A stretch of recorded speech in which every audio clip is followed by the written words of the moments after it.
Muito obrigada, Sr. Presidente.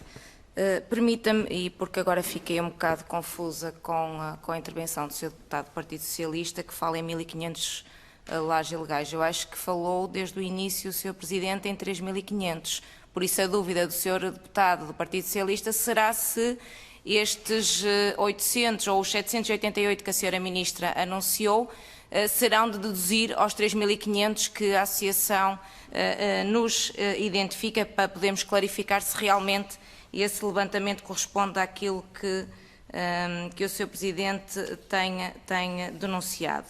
E, seguindo o sentido da minha intervenção de há pouco, pedia-lhe que me alertasse se estiver eventualmente a cometer alguma incorreção naquilo que, entretanto, vou dizer, que a ALI existe desde 1992 e foi constituída como uma estrutura de apoio aos proprietários que desejavam obter o seu licenciamento por parte dos Centros Regionais da Segurança Social.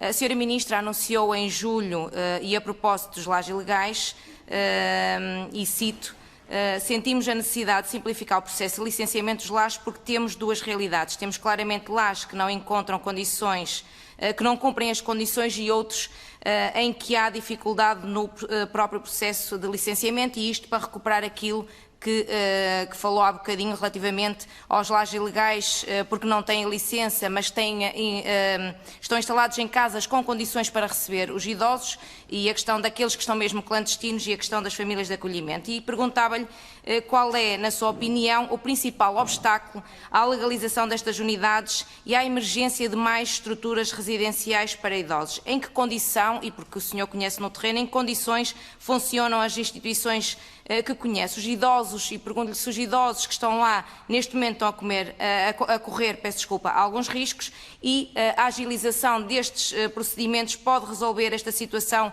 dos lares ilegais sem colocar em risco a segurança, que isso importa, a segurança e a saúde destes idosos. Como certamente tem conhecimento, a Sra. Ministra do Trabalho e Solidariedade e Segurança Social disse no dia 4 de janeiro que entregou à Sra. Ministra da Saúde uma listagem dos 788 lares, ou eventualmente agora os 800 que o Sr. Deputado falou, e que já estarão integrados no plano de vacinação. Este número é muito diferente daquele número que foi sinalizado pela ALI, corresponde apenas a 20% dos idosos em lares ilegais. Estamos aqui perante, na nossa opinião, uma evidente discriminação de tratamento entre os idosos que estão em lares legais e ilegais. Não está aqui uma causa clara de violação dos direitos das pessoas idosas. E, para quase concluir, dizer-lhe que o Sr. Primeiro-Ministro esteve no Parlamento na passada terça-feira e, em resposta a uma preocupação da minha colega, da Sra. Deputada Clara Marques Mendes, no debate sobre a política geral, veio corroborar aquilo que foi dito pela Sra. Ministra da Saúde, pela Sra. Ministra do Trabalho e Segurança Social e também pela Sra. Diretora-Geral da Saúde, que nos diz que todos os idosos em lares legais ou em ilegais vão ser vacinados até ao final do presente mês.